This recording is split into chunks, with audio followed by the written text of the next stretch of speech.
Hi hello friends, welcome to CET fighters YouTube channel. ನೀವೇನಾದರೂ ಇದೇ ಮೊದಲ ಬಾರಿಗೆ ನಮ್ಮ ಚಾನಲನ್ನು ನೋಡ್ತಾ ಇದ್ದರೆ ಆದಷ್ಟು ಚಾನಲ್ಗೆ ಸಬ್ಸ್ಕ್ರೈಬ್ ಮಾಡಿಕೊಂಡು ಪಕ್ಕದಲ್ಲಿರುವಂಥ ಬೆಲ್ಲೈಕನ್ನ ಆಲ್ ಅಂತ ಹೊತ್ಕೊಳ್ಳಿ. ಬನ್ನಿ ಸ್ನೇಹಿತರದ್ಗ ಕರ್ನಾಟಕ ರಾಜ್ಯ ಪೊಲೀಸ್ ಇಲಾಖೆಯಲ್ಲಿ ಖಾಲಿರುವಂಥ CRDR ಹುದ್ದೆಗಳಿಗೆ ಸಂಬಂಧಪಟ್ಟಂತೆ ಇದೀಗ ಅಧಿಕೃತವಾಗಿ ಯಾವೆಲ್ಲ ಡಿಸ್ಟಿಕ್ಕಲ್ಲಿ ಎಷ್ಟು ಹುದ್ದೆಗಳು ಖಾಲಿ ಇದೆ ಅಂತ ಮಾಹಿತಿಯನ್ನು ನೀಡಲಾಗಿರುತ್ತೆ. ವಿಡಿಯೋನ ಸ್ಕಿಪ್ ಮಾಡದೆ ಕೊನೆವರೆಗೂ ನೋಡಿ.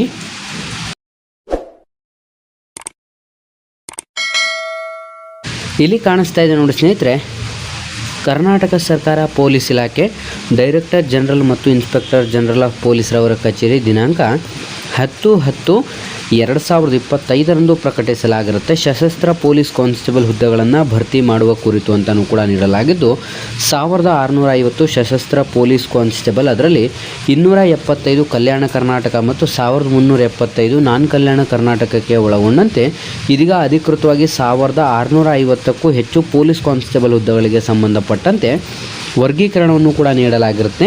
ಜಿಲ್ಲಾವಾರು ಎಷ್ಟು ಹುದ್ದೆಗಳಿದೆ ಅಂತ ಕಂಪ್ಲೀಟಾಗಿ ಇಲ್ಲಿ ಮಾಹಿತಿಯನ್ನು ನೀಡಲಾಗಿರುತ್ತೆ. ನೀವೇನಾದರೂ ಈ ಒಂದು ಪೊಲೀಸ್ ಇಲಾಖೆಗೆ ಸಂಬಂಧಪಟ್ಟಂತೆ ಎಕ್ಸಾಮ್ ಪ್ರಿಪ್ರೇಷನ್ ಮಾಡ್ಕೋತಾ ಇದ್ದರೆ ಡಿಸ್ಕ್ರಿಪ್ಷನ್ ಬಾಕ್ಸಲ್ಲಿರುವಂಥ ಅಥವಾ ಯೂಟ್ಯೂಬಲ್ಲಿ CET ಫೈಟರ್ಸ್ ಮತ್ತು ಪೊಲೀಸ್ ಫೈಟರ್ಸ್ ಯೂಟ್ಯೂಬ್ ಚಾನಲಲ್ಲೂ ಕೂಡ ಕಂಪ್ಲೀಟಾಗಿ ಕ್ಲಾಸ್ಗಳು ಕೂಡ ಅವೈಲೇಬಲ್ ಇರುತ್ತೆ. ಒಂದು ಸಲ ಚೆಕ್ ಮಾಡಿ ಆ ಒಂದು ಕ್ಲಾಸ್ಗಳನ್ನು ಪೊಲೀಸ್ ಫೈಟರ್ಸ್ ಯೂಟ್ಯೂಬ್ ಚಾನಲಲ್ಲಿ ನೀವು ನೋಡ್ಕೋಬಹುದು. ಸ್ನೇಹಿತರೆ, ಇಲ್ಲಿ ಗಮನಿಸ್ತಾ ಇರ್ಬೋದು, ಬೆಂಗಳೂರು ಸಿಟಿಯಲ್ಲಿ 1031 ಹುದ್ದೆಗಳು, ಮೈಸೂರು ಸಿಟಿ 55, ನಂತರ ಮಂಗಳೂರು ಸಿಟಿಯಲ್ಲಿ 15 ಹುದ್ದೆಗಳು. ಟೋಟಲ್ ಇಲ್ಲಿ ಪ್ರತಿಯೊಂದು ಡಿಸ್ಟ್ರಿಕ್ಸ್ಗಳಲ್ಲಿ ಎಷ್ಟೆಷ್ಟು ಹುದ್ದೆಗಳಿದೆ ಅಂತ ಕಂಪ್ಲೀಟಾಗಿ ಇಲ್ಲಿ ನೀಡಲಾಗಿರುತ್ತೆ.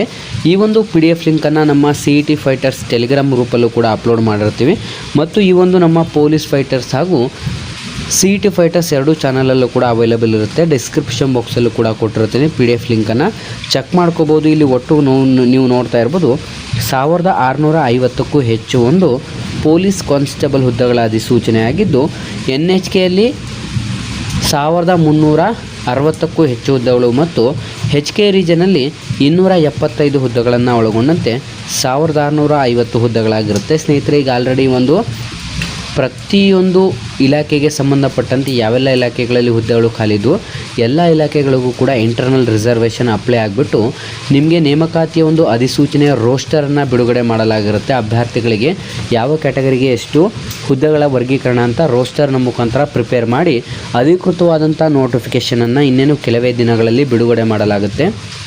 ಈಗ ಆಲ್ರೆಡಿ 1650 ಹುದ್ದೆಗಳು ಅಂತ ಫಿಕ್ಸ್ ಆಗಿ ಎಲ್ರಿಗೂ ಕೂಡ ಗೊತ್ತಿದ್ದು, ಈ ಒಂದು ಹುದ್ದೆಗಳು ಯಾವ ಕ್ಯಾಟಗರಿಯಲ್ಲಿ ಎಷ್ಟು ರಿಸರ್ವೇಷನ್ ಇತ್ತಲ್ಲ ಆ ಒಂದು ರಿಸರ್ವೇಷನ್ಗೆ ಸಂಬಂಧಪಟ್ಟಂತೆ ಹುದ್ದೆಗಳ ವರ್ಗೀಕರಣದ ರೋಸ್ಟರನ್ನು ಇನ್ನೇನು ಕೆಲವೇ ದಿನಗಳಲ್ಲಿ ಅಧಿಸೂಚನೆಯ ಮುಖಾಂತರ ಅಭ್ಯರ್ಥಿಗಳಿಗೆ ಪ್ರಕಟಿಸಿ ಆನ್ಲೈನ್ ಮುಖಾಂತರ ಅರ್ಜಿಗಳನ್ನು ಆಹ್ವಾನಿಸಲಾಗುತ್ತೆ. ಸ್ನೇಹಿತರೆ, ಇದೊಂದು ಕಂಪ್ಲೀಟಾಗಿ ನೀವಿಲ್ಲಿ ಗಮನಿಸ್ತಾ ಇರ್ಬೋದು, ಯಾರೆಲ್ಲ ವಿದ್ಯಾರ್ಥಿಗಳು ನೋಡ್ತಾರೆ APC ಹುದ್ದೆಗಳಾಗಿರುತ್ತೆ ಅಂತಂದರೆ ಇದೊಂದು ಕಂಪ್ಲೀಟಾಗಿ CRDR ಹುದ್ದೆಗಳ ಅಧಿಸೂಚನೆ ಕೂಡ ಆಗಿರುತ್ತೆ. ಹಾಗಾಗಿ ಆದಷ್ಟು ಅಭ್ಯರ್ಥಿಗಳು ವಿಡಿಯೋಸ್ನ ನೋಡ್ತಿರೋಂಥವ್ರು ಹಿಂದೆ ನಿಮ್ಮ ಒಂದು ಎಕ್ಸಾಮ್ ಪ್ರಿಪರೇಷನನ್ನು ಮಾಡ್ಕೊಳ್ಳಿ. ಈ ಒಂದು CRDR ಹುದ್ದೆಗಳಿಗೆ ಸಂಬಂಧಪಟ್ಟಂತೆ ಈಗ ಇಂಟರ್ನಲ್ ರಿಸರ್ವೇಷನ್ ಅಪ್ಲೈ ಆಗಿಬಿಟ್ಟು ನೋಟಿಫಿಕೇಷನ್ ಅನೌನ್ಸ್ ಆಗಿದ್ದ ತಕ್ಷಣವೇ ಅದಾಗಿ ನೋಟಿಫಿಕೇಷನ್ ಅನೌನ್ಸ್ ಆಗಿ ಈ ಒಂದು ಅಪ್ಲಿಕೇಶನ್ ಡೇಟ್ಗಳು ಕ್ಲೋಸ್ ಆಗಿದ್ದ ತಕ್ಷಣ ಅದಾಗಿ 2 ರಿಂದ 3 ತಿಂಗಳ ಒಳಗಾಗಿಯೇ ನಿಮಗೆ ಅಧಿಕೃತವಾಗಿ ಆದಷ್ಟು ಬೇಗನೆ ಈ ಒಂದು ಹುದ್ದೆಗಳಿಗೆ ನೇಮಕಾತಿಗೆ ಸಂಬಂಧಪಟ್ಟಂತೆ ಪರೀಕ್ಷೆಯನ್ನು ನಡೆಸಿ ಅಭ್ಯರ್ಥಿಗಳನ್ನು ಆಯ್ಕೆ ಮಾಡಿಕೊಳ್ಳಲಾಗುತ್ತೆ. ಯಾಕೆ ಅಂತ ನೋಡ್ತಾ ಹೋಗೋದಾದರೆ ಈಗ ಆಲ್ರೆಡಿ ಪ್ರತಿಯೊಂದು ನೇಮಕಾತಿಗೂ ಕೂಡ 3 ವರ್ಷ ಏಜ್ ರಿಲ್ಯಾಕ್ಸೇಷನ್ ಒಂದು ಬಾರಿಗೆ ನೀಡಲಾಗಿರುತ್ತೆ. ಆದರೆ ಅದನ್ನ ಪರ್ಮನೆಂಟ್ ಮಾಡಬೇಕು ಅಂತಲೂ ಕೂಡ ಇದ್ದಾರೆ. ಹಾಗಾಗಿ ಮತ್ತು ಅಭ್ಯರ್ಥಿಗಳಿಗೆ ಈಗ ಆಲ್ರೆಡಿ ತುಂಬ ವರ್ಷಗಳೇ ಆಗಿದೆ ನೇಮಕಾತಿ ನಡೆದು. ಹಾಗಾಗಿ ಆಸಕ್ತ ಅಭ್ಯರ್ಥಿಗಳು ಈಗಲಿಂದನೇ ಎಕ್ಸಾಮ್ ಪ್ರಿಪರೇಷನ್ ಮಾಡ್ಕೊಳ್ಳಿ ಮತ್ತು ಈ ಒಂದು ಗುಡ್ ನ್ಯೂಸ್ನ ಆದಷ್ಟು ಲೈಕ್ ಮಾಡಿ ಹಾಗೂ ನಿಮ್ಮ ಎಲ್ಲ ಸ್ನೇಹಿತರೊಂದಿಗೆ ಶೇರ್ ಮಾಡೋದ್ರ ಮೂಲಕ ಹೆಚ್ಚಿನ ಉದ್ಯೋಗ ಮಾಹಿತಿ ಮತ್ತು ಹೆಚ್ಚಿನ ಪೊಲೀಸ್ ಆಕಾಂಕ್ಷಿತ ಅಭ್ಯರ್ಥಿಗಳೊಂದಿಗೆ ವಿಡಿಯೋನ ಶೇರ್ ಮಾಡಿ ಮತ್ತು ಚಾನಲ್ಗೆ ಸಬ್ಸ್ಕ್ರೈಬ್ ಮಾಡ್ಕೊಳ್ಳಿ ಅಂತ ತಿಳಿಸ್ತಾ ಇದ್ದೀವಿ ಸ್ನೇಹಿತರೆ.